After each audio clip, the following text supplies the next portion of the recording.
ওই দ্রব্যমূল্যের ঊর্ধ্বগতি আমার নাইকো কোনো ক্ষতি, ঠেলা বুঝবো কাস্টমারে, আমার খালি উন্নতি। হ ঠিকই ধরছেন, আমি হইলাম মুদি দোকানি। শান্তি মতো যে একটু দোকান করুম তার আর উপায় নাই, কিছুক্ষণ পর পর কাস্টমার আইসা আইসা খালি কয় এত দাম কে এত দাম কে। আরে আমি কেন জিনিস বেচতে বইছি না ইন্টারভিউ দিতে বইছি, এত কই ফুদ দেওয়া লাগবো কে। একটু খবর পড়ি, গ্যাসের দাম আবারও প্রতি লিটারে বাড়লো 12 টাকা। ধুর কি ফকির নিষ্টালে দাম বাড়ায়, এক ছুটে এক দেড়শো বাড়াইবো, বেসা বড় লোক হয়ে যামগা। ধুর খবরই পড়ুম না। ও নো, আরে ভাঙতি তো রেডি করি নাই, কাস্টমার এলে তো আবার 1-2টি আর ভাঙতি লাগবো নি। দেখছে কত সুন্দর সুন্দর ভাঙতি। অটো আইলো সাইডে সাইডে। আরে আমার তো হর্নি আছে, পিপ পিপ। তুই তো ভাইয়া গাড়ি একটু তাড়াতাড়ি টানো, এলাকায় থেকে মাইয়া ভাগে নিয়েছি। শহরে যে দুজনে মিলে সুখে শান্তিতে সংসার করুন, আমগরে কেউ খুঁজাও পাইব না। কি কও? হ ঠিকই কইছো, আমি তো বাড়িতে চিঠি দিয়েছি যে নাহিদ ব্রোর সাথে পলিয়ে যাইতাছি, আমাকে খুঁজা লাভ নাই, কেননা খুঁজা পাইবা না। যদি মায়েরা দেখতেই মন চায় তাহলে দাদুর বাসায় চলে আইসো, আমরা দাদুর বাসায় থাকুম। তে কাম হইছে, ঠিকানা না ভাইরাল করে দিছি। ওরে বাপুরে, ইয়া তোমাকে জন্য সেই সকাল থেকে অপেক্ষা করতাছি। ইয়া চলো এখন বাসায় যাই।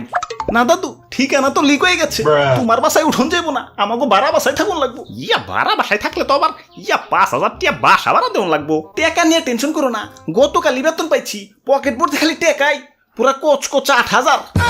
ওরে বাপুরে, 8,000-এ বউ পালতে ইয়া পারবা তো? পারুম না মানে, মুসলমান তো একলগে 4 বউ পর্যন্ত পালবার পারে, আর আমি সাদি তো মাত্র একখান করছি। নতুন বাসায় তো তাহলে নতুন করে সংসার সাজান লাগবো, খাট লাগবো, সোফা লাগবো, ডাইনিং টেবিল আর ড্রেসিং টেবিলও। আয়না ছাড়া তো আমি ঠোঁটে লিপস্টিকই লাগাইতে পারি না। আরে সকিনা, তোমার যেই বড় ঠোঁট, 1.5 কিলো ফাঁকে থেকে লিপস্টিক দিয়ে ঢেল দিলেও তোমার ঠোঁটেই লাগার চান্স 80%। তোমার আবার আয়না লাগবো গেলা। কি কইলা তুমি, কি কইলা? ইয়ে মানে ওই যে মুদি দোকান দেখা যাইতেছে, যাই সংসারের বাজার করে নিয়ে আসি। কিরে ভাই সবকিছুতে এত আগুন লাগছে গেলা, নিবাও। আর কয়ও না, দাম শুনাই কাস্টমাররা খালি কয় জিনিসে কি আগুন লাগছে নাকি, এত দাম কে। তাই দামের সাথে আগুনের কি সম্পর্ক ওইটাই গবেষণা করতেছি আর কি। দাম নিয়ে সমস্যা নাই, দাম বাড়লে আর কত বাড়ছে, পাক্কায় 1 মাসের বেতন লয়েছি, আজকে তোমার দোকান সুদ্ধা কিনা লয়ে জমগা। হাই ডিমে কি ভূমিকম্প হইছে নাকি, ফাইটা গেছে গেলা। ফাটা ফুটা নিলে কম রাখুমনি, ভালো ডিম 60 টাকা আলি, আর ফাটা নিলে 30 টাকা আলি। ইয়া তাইলে আমগো বাচ্চা ভালো দেখে কয়টা ডিম ফাটিয়া দেও।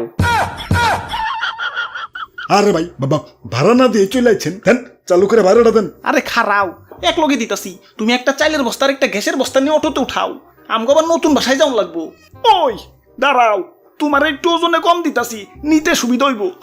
টাকাও কম দিমনি, গুনতে সুবিধা হইব। ও তেলও তো কিনতে হইব, তাই 1 লিটার তেলের দাম কত? 200 টাকা। ওরে বাপুরে, ইয়া দাম তো কমছে, এখন তো 160 টাকা করে হইছে। ওইলে কি হইব, তেল তো আমার আগের কিনে। আচ্ছা, আর গ্যাস সিলিন্ডার একদম 1500, 2 দিন আগেও 1200 করে বেচছি, এখন দাম আবার বাইরে গেছে। ইয়া তো কি হইছে, ইয়া গ্যাসও তো আগের কিনে না, আগের মাল ফুরিয়ে গেছে, গ্যাস আজকে নতুন করে সকালে আনছি। ভাই ভাবি অটোতে পয়সা ঘাইমে গেছে, একটা আইসক্রিম পাঠিয়ে দিতে কইছি। আচ্ছা, তা দোকানে কি আইসক্রিম আছে? পোলার আইসক্রিম আছে, পোলার আইসক্রিম। ধুরুমিয়া, পোলার আইসক্রিম খাইবো কে, মাইয়ার আইসক্রিম থাকলে দেন। তা ভাই বিল কত হইছে, চালু করে কয়ে ফেলান, আমার আবার মাছ বাজার আর কাঁচা বাজার করুন লাগবো। 1 বস্তা চাল 2000, একটা সিলিন্ডার 1500, 5 কেজি তেল 1000, পেঁয়াজ রসুন আদা মশলা 1000, 1 কেজি ডিম আর 5 কেজি আলু 1000, কসমেটিক্স 1000, সব মিলিয়ে 8000। কাম হইছে, মাছ আর কাঁচা বাজার তো বাদ দিলাম, আমার ভাড়া পাবো কিনা এটা নিয়ে সন্দেহ আছে। এই যে শুনছো, টিকটকে এই ড্রেসটা পছন্দ হইছে, একটু কিনা দিবে? দাম বেশি না, মাত্র 3950 টাকা। ইয়া যাই করো, ইয়া বাসা ভাড়া গেলাম 5000 আলাদা করে রাখো। মাত্র 3950 টাকা। ইয়া বাসা ভাড়া গেলাম আলাদা করে রাখো। সব মিলিয়ে 8000। চালু করে 12 করে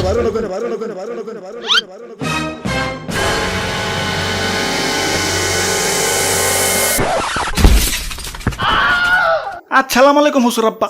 এই যে নান আপনার মেয়া, বউ পালার দুঃসাহস আমার গেছে গা। জিনিসপাতির দাম বাড়ছে টের পাইছি, কিন্তু এত যে বাড়ছে আন্দাজ করবার পারি নাই। কান ধরছি হুজুর আব্বা, আমি কেন আমার 14 গোষ্ঠী কোনোদিন বিয়ার ধারে কাছে যাইব না। 1 2 3 ভাই অটো ভাড়াটা